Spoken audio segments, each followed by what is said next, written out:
majelis muslim-muslimah berevisi surga yang namanya saya tidak sebutkan satu persatu, namun tidak mengurangi rasa hormat, ta'zim, mahabbah saya kepada beliau-beliau semua, kepada ini insya Allah, dan teman-teman sekalian, insya Allah kumpul kita pada malam hari ini dalam rangka kita sharing bareng, nuntut ilmu bareng. Mudah-mudahan Allah hapus segala kesalahan, dosa kita, dan menjadi sebab Allah kita, dan terus kita istiqomah ayat Nabi-Nya Rabbal Alamin. Teman-teman sekalian yang saya muliakan, sedikit masuk mati, kita perkenalan dulu. Ya, Sultan Alwanda, biasa dipanggil Sultan. Pendidikannya nggak banyak, SD di Jakarta, SMP SMA di pesantren modern, lanjut lagi habis itu sempat kerja, habis kerja lanjut lagi pesantren di Pondok Pesantren Maskanul Hufaz, pimpinan Ustaz Kristiana Dewi, dan sekarang diamanahkan di pesantren sebagai fundraising, ya ini ngajak orang buat sedekah kalau bahasa umumnya lah begitu. Dan sekarang masih belajar dan masih terus belajar supaya menata diri menjadi lebih baik. Karena belajar itu tidak ada batasnya, walaupun kita telah tua, tetap itu kita harus tetap belajar begitu teman-teman. Saya ini sebenarnya dibilang ustadz bukan ustadz, dibilang guru bukan guru, ya dibilang pemuda lah, pemuda yang masih banyak belajar untuk menjadi yang lebih baik lah. Kalau di pesantren saya biasanya cuma bantu-bantu doang. Afwan, kedengaran nggak suaranya? Tadi ada yang bilang suaranya agak hilang, mungkin kejauhan. Jadi kedengaran. Jadi teman-teman sekalian yang saya muliakan, jadi intinya sekarang saya jadi masih santri dan masih terus belajar, begitu teman-teman. Gak banyak yang ingin saya sampaikan. Jangan lupa kita bersyukur kepada Allah dengan mengucapkan Alhamdulillahirabbil alamin. Salawat kepada Rasulullah sallallahu alaihi wasallam dengan mengucapkan Allahumma sholli ala sayyidina Muhammad wa ala ali sayyidina Muhammad.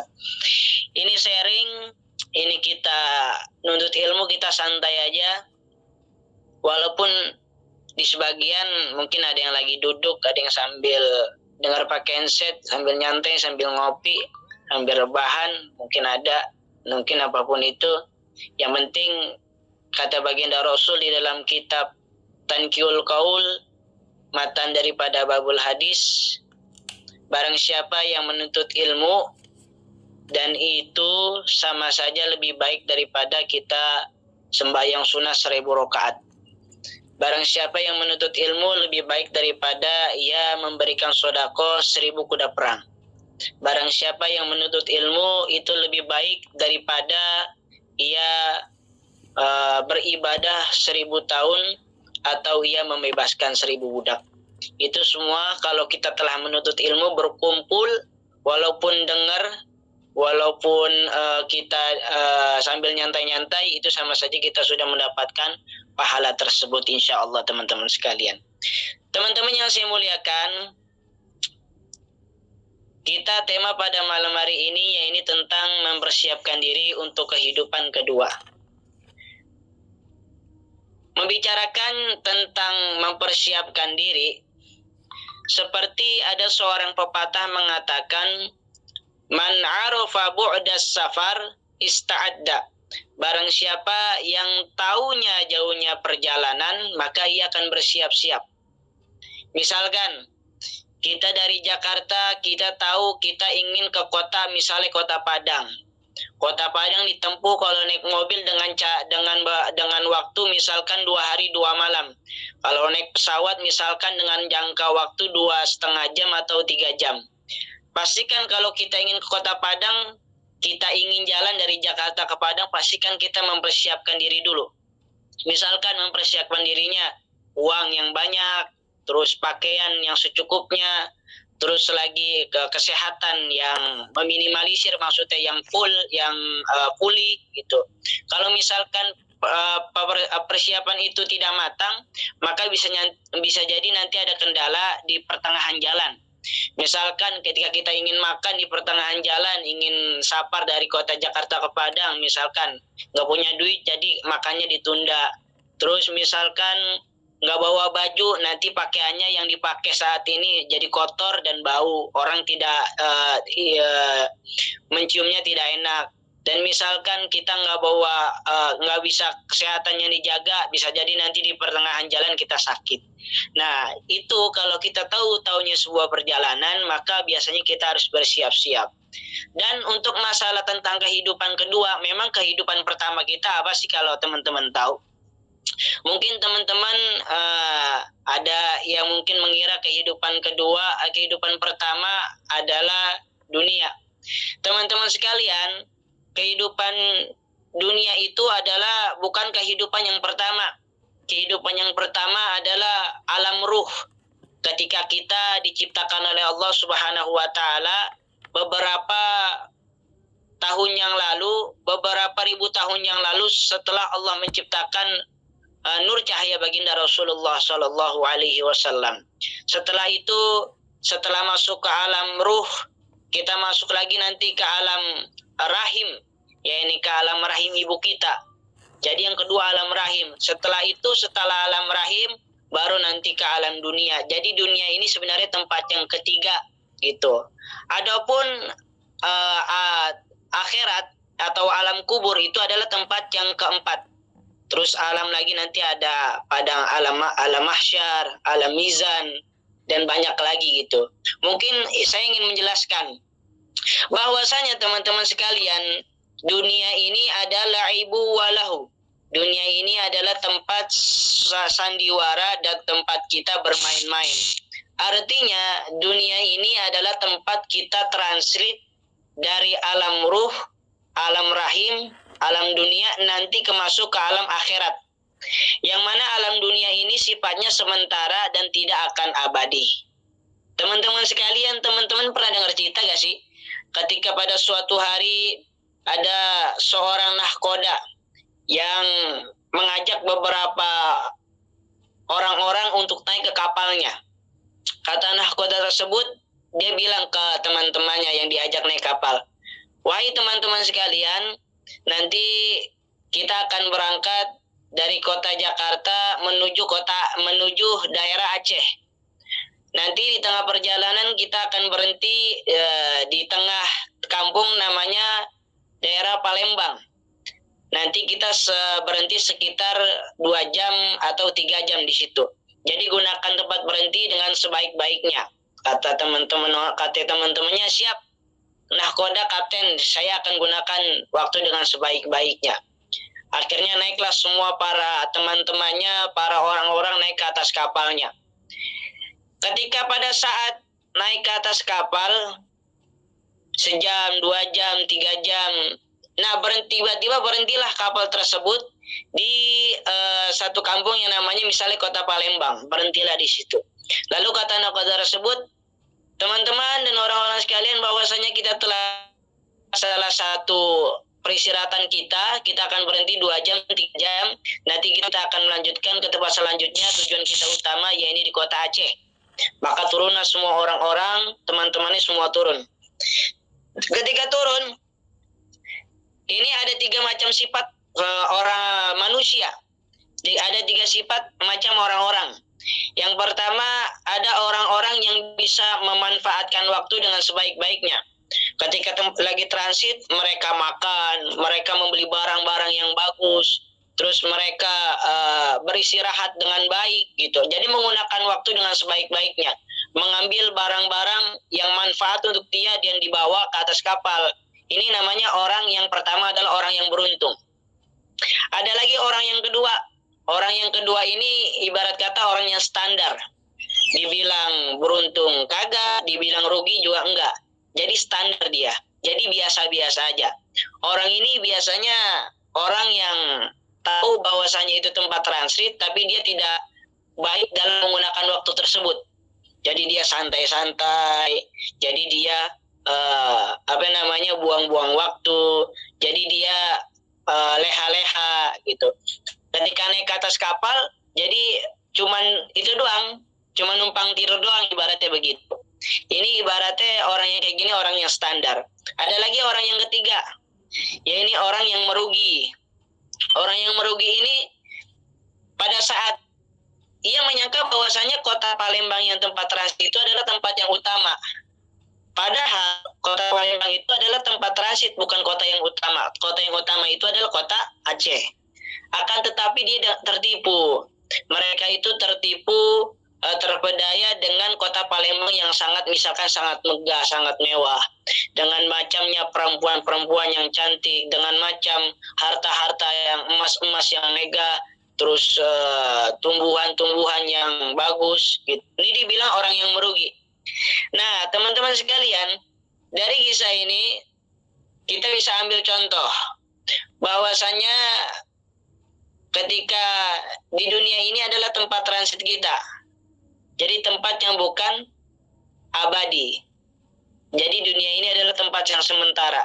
Ibaratnya kita lagi diajak naik kapal sama Allah, ibaratnya kita lagi transit di kota Palembang. Kalau kita bisa menggunakan waktu dengan sebaik-baiknya, maka nanti kita dibilang orang yang merugi. Kita beramal soleh, kita sholat, kita puasa, kita zakat, kita taat kepada Allah, nanti kita dibilang orang yang beruntung. Ada orang yang merugi. Ketika diajak kapal sama Allah, kita transit di dunia, ada yang biasa-biasa aja, gak mau sholat, terus walaupun dia gak maksiat, artinya dia leha-leha. Nah, orang ini dibilang standar, rata-rata aja. Namun ada orang yang merugi ketika Allah disuruh naik kapal sama Allah, bahwasanya dunia ini adalah kota transit, bahwasanya kota utama adalah akhirat. Mereka terlena, mereka tertipu daya dengan dunia, dengan kemewahan dunia. Akhirnya mereka poya-poya, mereka banyak maksiat, mereka lupa diri, lupa daratan, sombong kepada Allah. Akhirnya mereka nanti akan menyesal nanti ketika kota utamanya di akhirat. Nah, teman-teman sekalian, jadi cerita tersebut bahwasanya kata Sayyidina Umar, hasibu anfusakum qabla an tuhasabu. Hisaplah, introspeksilah, muhasabalah diri kalian sebelum nanti tidak ada waktu pada saat dihisap sama Allah, diintrospeksi sama Allah di akhirat. Jadi ketika nanti kita mati, kita dibangkitin sama Allah, nanti kita semua akan dihisap seluruh amal kita. Dari kita dilahirkan ke dunia sampai kita meninggal, 1 detik pun nanti akan ditanya sama Allah. Ente hidupnya gimana? Ente amalnya gimana? Ente sama keluarga gimana? Kehidupan sosialnya gimana? Sama Tuhan bagaimana? Kalau misalnya kita baik, insya Allah nanti akan baik amal kita. Tapi kalau misalnya kita buruk, kita berpoya-poya, maka na'udzubillah min dzalik, bisa jadi kita menjadi orang yang merugi. Maka selagi masih ada waktu umur ini panjang, maka kita harus gunakan waktu dengan sebaik-baiknya. Karena umur umat Nabi itu rata-rata antara sitin wa sab'in. Umur umat bagi Rasulullah itu antara 60 70. Kalau misalnya sekarang kita masih umurnya 25 tahun, kalau kita mau contoh Nabi umurnya 63 tahun, berarti kita masih ada waktu umur berapa? Umur sekitar 40 tahunan lah, atau 38 tahun kalau mau contoh Nabi. Kalau sekarang umurnya misalnya 40 tahun, berarti kalau contoh Nabi umurnya berarti sisanya 13 tahun. Syukur-syukur tambahan waktu buat beribadah. Syukur-syukur Allah kasih kita bonus buat beribadah kepada Allah. Tapi kalau kita mau contoh Nabi, kita sisa umurnya kalau sekarang misalnya masih 20, berarti berapa tahun lagi? 43 tahun lagi. Dan semua nanti akan dihisab sama Allah. Wazanu anfusakum qabla an tuwazanu. Dan timbanglah diri kalian. Seberapa banyak amal kita, seberapa banyak sholat kita, berapa banyak amal soleh kita, dekat kita kepada Allah. Sebelum nanti ditimbang sama Allah Subhanahu wa Ta'ala. Yuk kita introspeksi diri kita timbang diri kita. Kalau kita introspeksi, kita muhasabah diri, biasanya nanti hidup kita hari ke hari, waktu ke waktu, bulan ke bulan, tahun ke tahun akan menjadi lebih baik, maka sisakan satu waktu untuk muhasabah diri. Paling enak untuk muhasabah diri itu biasanya di waktu di sepertigaan malam. Ketika teman-teman banyak yang sedang tidur, orang-orang banyak yang terlelap tidur, kita bangun kepada Allah, kita sholat, habis itu kita merenung muhasabah diri kita, berapa banyak amal kita, berapa banyak ibadah kita, berapa banyak amal soleh kita. Nanti kalau kita sering introspeksi muhasabah diri, insya Allah ada perbaikan dari Allah Subhanahu wa Ta'ala gitu. Jadi pentingnya introspeksi di dalam hidup kita. Insya Allah kalau kita introspeksi terus, muhasabah terus, insya Allah ada perbaikan dalam hidup kita, dan insya Allah Allah akan mudahkan semua itu. Dan jangan lupa, kalau kita memperbaiki diri kita, kita berusaha, jangan lupa kita iringi dengan doa. Karena doa la yanfa'u mimman nanzil walam yanzil. Salah satu manfaatnya doa adalah dapat memberi manfaat kepada yang telah diturunkan dan kepada yang belum diturunkan. Wala yaruddul qada ila doa, dan tidak ada yang dapat menolak sesuatu kecuali dengan doa. Jadi banyak-banyak doa. Kalau kita udah usaha, kita udah maksimal sama Allah, udah muhasabah, kita banyak doa sama Allah. Insyaallah nanti akan Allah kasih hal-hal yang baik kepada kita, insyaallah. Terus teman-teman sekalian, jadi tentang muhasabah diri itu penting, karena mati itu acak. Kalau enak mati itu sesuai huruf, nama saya S. Nah, saya bisa jadi nanti matinya belakangan. Kasihan misalkan yang namanya Alpin, yang namanya Aisyah, yang namanya yang depannya A, kasihan dia duluan. Tapi yang enak hurufnya Z. Tapi mati itu nggak sesuai huruf, mati itu ngacak. Kadang-kadang kakeknya sehat, bisa jadi kakeknya sehat, cucunya sehat, tiba-tiba cucunya meninggal. Ada misalkan ayahnya sakit, terus anaknya juga sakit, yang mati duluan tiba-tiba anaknya. Jadi mati itu ngajak. Kadang-kadang juga orang belum tentu yang tua itu duluan mati, belum tentu yang lahir duluan itu mati. Bisa jadi yang baru lahir besoknya mati. Dan belum tentu juga yang banyak beribadah belum tentu matinya cepat. Yang banyak maksiat belum tentu juga matinya cepat. Jadi mati itu ngajak sesuai Allah. Kalau Allah bilang waktu masanya habis, maka akan habis. Kalau Allah bilang belum masanya, waktunya hidupnya belum habis, maka nggak akan habis. Jadi berapa banyak orang ingin menyelakakan dia untuk bisa mati, itu orang kalau Allah belum bilang belum mati, nggak bakalan mati. Jadi gitu. Mati itu adalah sesuatu yang pasti. Jadi jangan diminta untuk dipercepat, dan jangan untuk diminta untuk di nanti entar aja, nggak boleh. Kalau di waktunya mati, ya udah mati. Karena al-mautu ala ma sya'alih. Mati itu sesuai kebiasaan. Ya, al-mautu ala ma sya'alih. Mati itu sesuai dengan kebiasaan. Kalau hidupnya sering beribadah kepada Allah, sering baca Quran, sering datang ke majlis ta'lim, sering dengar kajian, bisa jadi nanti matinya lagi dengar kajian, lagi datang ke majlis ta'lim, lagi sholat, lagi baca Quran. Mudah-mudahan kita mati dalam keadaan baik. Tapi kalau misalkan, mohon maaf, dalam kehidupan sehari-hari, misalkan hidupnya kebiasaannya sering mabok, sering main slot, main depo-depo, terus lagi sering bermaksiat kepada Allah, sering sabu-sabuan, mabok-mabokannya, segala macam yang berbau maksiat, maka bisa jadi nanti matinya dalam keadaan hal tersebut, dalam keadaan buruk. Na'udzubillahi min dzalik. Mudah-mudahan kita semua mati dalam keadaan hal-hal yang baik dan dalam keadaan husnul khatimah, dalam keadaan senang kepada Allah Subhanahu wa Ta'ala. Maka teman-teman sekalian, gunakan hal-hal yang baik di dalam kehidupan kita, supaya nanti mati kita dalam keadaan yang baik, insya Allah. Nah, teman-teman sekalian, kalau kita sudah tahu bahwasanya kita harus persiapkan diri, bahwasanya dunia adalah tempat yang transit, maka teman-teman sekalian, ada 3 amal, walaupun kita telah dicabut nyawanya sama Allah dan pindah ke alam barzah, pindah ke alam akhirat, maka akan ada 3 amal yang tidak akan putus, yaitu di antaranya adalah ya, idza mata insanu in qata'a amaluhu illa min talasan. Teman-teman pasti ada yang tahu, ketika anak cucu ada mati, manusia mati, maka terputuslah semua amalnya, amal apapun itu. Sholat yang dulu bisa dikerjakan, sholatnya jadi putus. Puasa yang dulu bisa dikerjakan masih hidup, ketika mati puasanya jadi putus. Zakat ketika masih hidup bisa dilaksanakan, ketika mati maka zakatnya akan putus. Terus apa lagi? Misalkan sodako ketika masih hidup, misalkan bisa sodako ketika mati, sudah putus.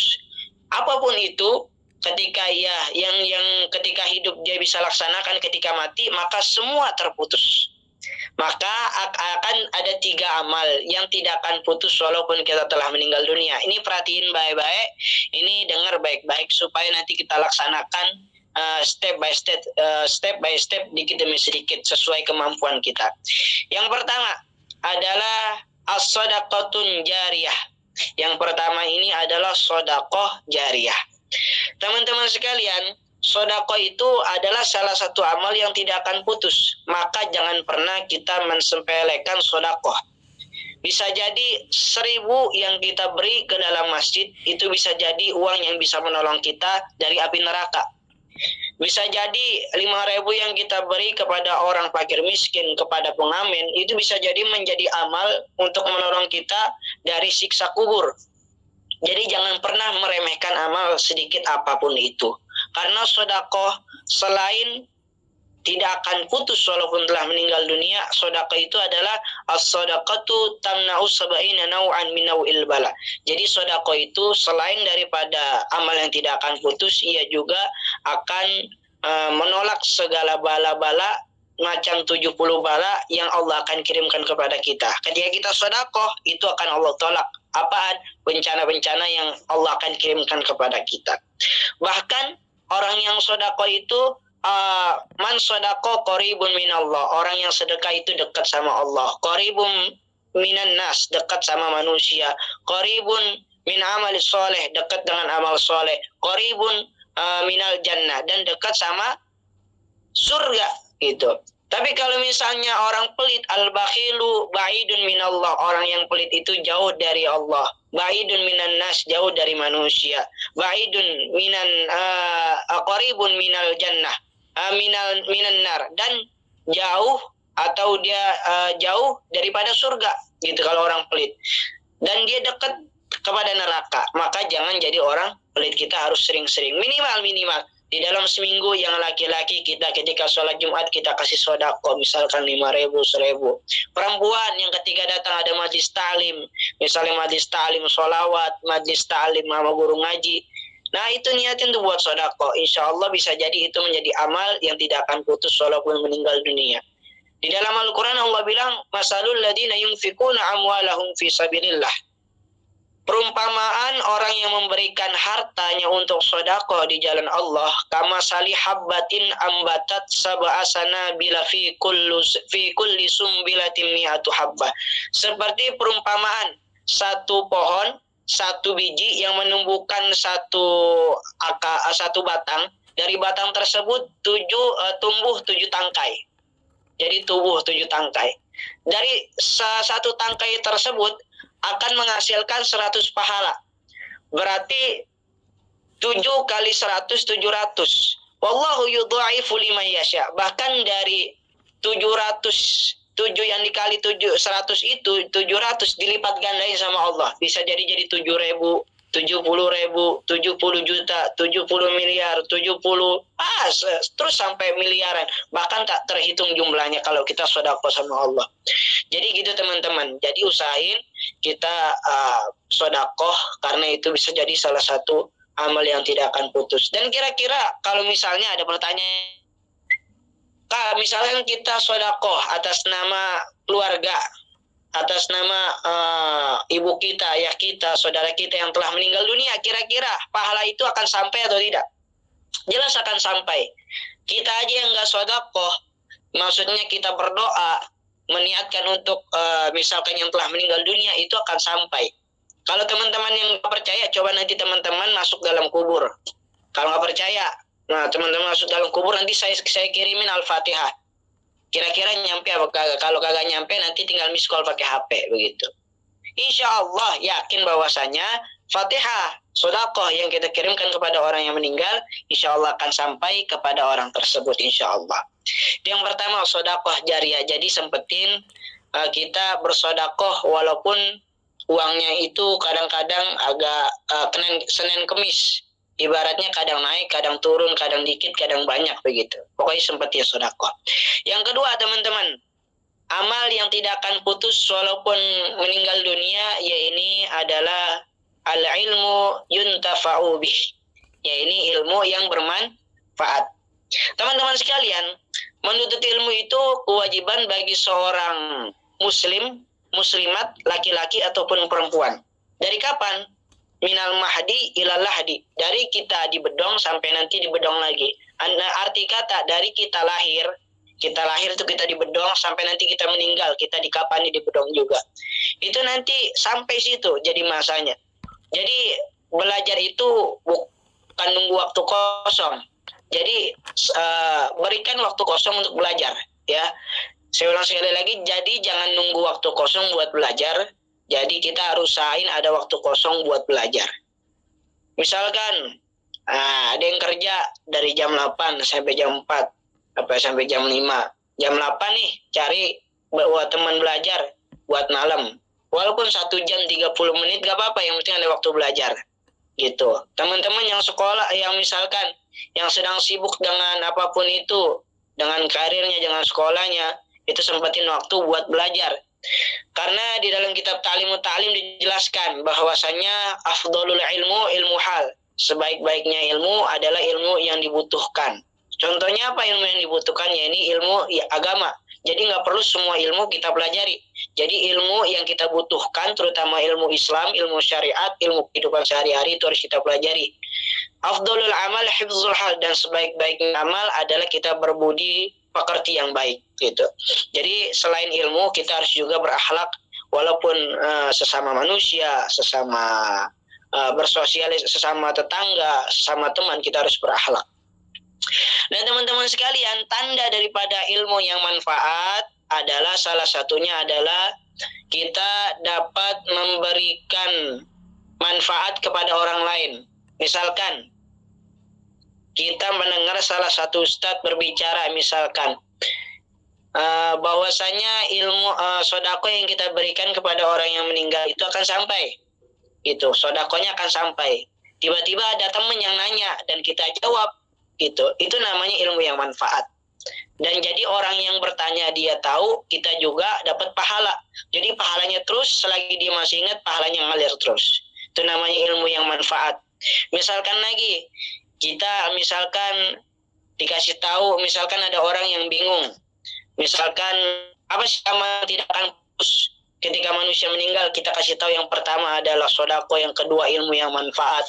Jadi kita kasih tahu dan mereka tahu, dibagi lagi ke teman-temannya, di-share lagi ke adik-adiknya, ke keluarganya, kepada sahabatnya, dan itu akan terus mengalir pahalanya kepada kita. Itu namanya ilmu yang manfaat. Gitu. Dan ilmu yang manfaat juga, walaupun kita nggak bagi-bagiin ke orang, tapi ilmu itu menjadi penyemangat kita untuk mendekatkan diri kepada Allah, menjadi penyemangat kita untuk kita terus dekat kepada Allah, beribadah kepada Allah. Jadi ingin terus menuntut ilmu dan ingin terus belajar menjadi lebih baik lagi. Itu namanya salah satu ilmu yang manfaat. Nah, kalau misalkan kita udah mendapatkan hal tersebut, itu namanya kita udah alhamdulillah mendapatkan ilmu yang manfaat, dan terus belajar sampai nanti akhir hayat nanti. Dan bisa jadi ketika kita terus menuntut ilmu, kita meninggal, kita dalam golongan orang-orang yang mati syahid insyaallah. Itu yang kedua, ilmu yang bermanfaat. Setelah yang pertama tadi sodakoh jariah, yang kedua ilmu yang manfaat, yang ketiga adalah al-waladus soleh yad'ulah, ya ini anak yang soleh yang bermanfaat kepada orang tuanya. Bagi teman-teman yang udah berkeluarga, mungkin nanti bisa didik anak dengan sebaik-baiknya. Kalau misalkan kita tidak mampu mendidik anak dengan baik, maka kita serahkan kepada yang lebih ahlinya. Siapa yang lebih ahlinya? Yang ahli agama, ya ini para guru-guru pesantren. Maka kita masukkan anak kita ke pesantren. Seandainya kita tidak mampu, seandainya kita tidak bisa mendidik anak kita. Ini kalau ini seandainya aja. Kalau seandainya kita mampu, maka didiklah dengan didikan kita. Dan bagi gimana Kak, bagi kami yang belum menikah, maka carilah calon yang baik, carilah kekasih pujaan hati yang baik. Insya Allah kalau kita baik, kita akan bertemu dengan orang yang baik. Tenang, jodoh itu bukan dengan keinginan kita. Pasti Allah akan beri sesuai dengan cerminan diri kita. Kalau diri kita baik, kita akan diberikan sama Allah yang baik. Jadi perbaiki diri, fokus perbaiki diri. Insya Allah akan Allah kirimkan orang yang baik juga yang mendampingi hidup kita sampai nanti bertemu Allah yang maha baik gitu. Jadi jangan pernah kecewa teman-teman, kalau kita sudah bertemu sama orang yang baik, kita menjalankan hidup yang dengan penuh yang aktivitas yang baik-baik, maka ketika kita punya anak, kita harus didik anak kita dengan baik gitu. Sebenarnya teman-teman, ini berkaitan kan ini banyak dari teman-teman yang belum berkeluarga. Kita sebenarnya ketika menjadi anak yang soleh, kita harus lihat dulu orang tua kita. Maksudnya gimana? Orang tua kita itu berharap kepada kita agar kita menjadi anak yang soleh dan soleha. Segalak-galaknya macan, ia tidak pernah memakan anaknya. Segalak-galaknya monyet, dia tidak pernah memakan anaknya. Artinya segalak-galaknya orang tua, semarah-marahnya orang tua kepada kita, orang tua ingin kita menjadi lebih baik daripada dirinya. Allah bilang dalam Al-Quran, wa qadha rabbuka alla ta'budu illa iyyahu wa bil walidaini ihsana. Imma yablughanna 'indakal kibara ahaduhuma aw kilahuma fala taqul lahumā uff wa la tanharhumā wa qul lahumā qawlan karīmā. Jadi teman-teman, ketika Allah Subhanahu wa taala memerintahkan kita untuk supaya tidak menyembah kepada selain Allah, dan Allah menyuruh kita untuk berbakti kepada kedua orang tua, berbuat baik kepada kedua orang tua. Walaupun orang tua kita sudah berumur di atas rata-rata, sudah menjadi kakek-kakek, nenek-nenek gitu teman-teman. Kita harus berbuat baik kepada mereka. Dan fala taqul lahumā uff, jangan pernah kita berkata kepadanya. Wala tanharhumā, dan jangan pernah kita memukul kepadanya. Karena bisa jadi satu orang ibu bisa mendidik 10 anak, tapi 10 anak belum tentu bisa merawat satu ibu, dan itu adalah sebuah fakta. Satu ibu bisa merawat 10 anak, tapi 10 anak belum tentu bisa merawat satu ibu. Berapa banyak orang yang sukses, orang yang karirnya di atas rata-rata, ibunya dimasukin ke panti asuhan. Jadi ibunya ditinggalin, orang tuanya ditinggalin. Teman-teman, ingat gak besok tanggal 22? Besok Hari Ibu Nasional. Jadi teman-teman malam ini mungkin nanti bisa introspeksi diri, bisa muhasabah diri. Berapa banyak hal yang telah kita lakukan untuk menyenangkan kedua orang tua kita. Saya kalau ingat-ingat kedua orang tua kita kadang-kadang agak suka meneteskan air mata. Ibu kita yang mungkin merawat kita dari kecil, ketika kita nangis malam-malam masih bayi, ibu kita yang bangun kita disusui, kita disayang. Ketika lagi diajak ke pasar, dibilang jangan beli apa-apaan, jangan beli jajanan, pas di pasar tiba-tiba dibeliin jajanan. Itu pasti teman-teman pernah merasakan. Terus ibu kita yang mungkin yang dulu kulitnya masih halus, kulitnya masih putih. Sekarang kalau teman-teman bayangin muka ibu atau muka ayah teman-teman, pasti lama-kelamaan udah pada keriput, udah pada mengkerut ibaratnya gitu, udah pada tua gitu. Jadi teman-teman, besok Hari Ibu, jadi senengin ibu kita. Besok nih Hari Ibu, kasih hadiah yang terbaik. Misalkan dengan kado tidak bisa, dengan barang tidak bisa, minimal kita peluk ibu kita minta maaf sama mereka, kita minta maaf dengan maafan yang paling baik gitu. Ibu kita nggak perlu kita minta kaya, minta kita menjadi orang yang banyak mobil, yang banyak motor. Orang tua kita nih sudah melihat kita itu sudah menjadi orang yang manfaat buat orang lain, dan kita sayang kepada kedua orang tua kita, itu sudah termasuk sudah mengembirakan orang tua kita. Terutama ayah. Ayah juga begitu. Jadi jangan pernah meremehkan ayah kita juga. Jadi teman-teman sekalian, sayangi kedua orang tua selagi masih mereka ada. Nanti kalau teman-teman sudah merasakan bagaimana orang tua itu tidak ada, baru nanti orang tua teman-teman akan merasakan, oh begini ya nggak punya orang tua, oh begini ya dulu kenapa nggak saya sayang orang tua saya, dulu kenapa nggak saya kasih hadiah orang tua saya. Selagi masih ada waktu, sempetin waktu buat minta maaf, buat bahagiaan mereka. Besok tanggal 22 Hari Ibu Nasional, kasih hadiah terbaik untuk beliau. Teman-teman yang rantau mungkin nggak bisa datang ke rumahnya, nanti bisa telepon orang tuanya, ibunya. Dan buat teman-teman yang mungkin udah almarhum, udah almarhumah, nanti bisa kirimin Fatihah, terutama di pertengahan malam teman-teman sholat. Habis itu baca Quran, niatin semua amal soleh, sebuah bacaan Quran yang teman-teman baca buat almarhum. Insya Allah almarhum, almarhumah, orang tua kita yang telah meninggal dunia, insya Allah senang melihat kita membacakan doa untuk beliau-beliau semua. Nah itu teman-teman. Jadi senyum lagi. Jadi itu 3 hal yang amalan yang tidak akan putus walaupun kita telah meninggal dunia. Saya ulangi sekali lagi. Yang pertama apaan tadi? Adalah sedekah jariyah.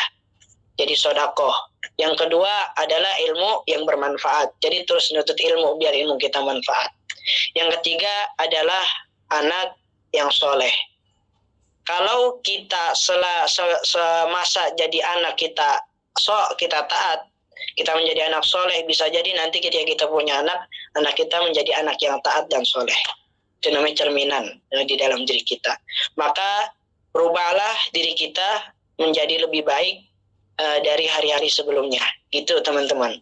Insya Allah tetap istiqomah, tetap semangat, apapun itu ujian dan hambatan yang datang silih berganti kepada kita. Insya Allah nanti kita akan menemukan kebahagiaan yang abadi, terutama kebahagiaan di akhirat nanti. Amin ya rabbal alamin. Cukup sekian mungkin dari Al-Fakir. Mohon maaf apabila ada kata-kata yang salah, itu datangnya dari Al-Fakir, dan apabila ada kata-kata yang benar, itu datangnya dari Allah Subhanahu wa ta'ala. Gitu. Terima kasih banyak buat teman-teman yang udah hadir pada malam hari ini. Insya Allah mudah-mudahan tetap istiqomah dan menuntut ilmu, dan bisa bermanfaat bagi orang lain, dan bisa mengamalkan ilmu-ilmu yang telah kita kaji pada malam hari ini. Sekian dari Al-Fakir. Saya serahkan kembali kepada MC. Kurang lebihnya mohon maaf. Hadanallahu wa iyyakum ajmain. Assalamualaikum warahmatullahi wabarakatuh.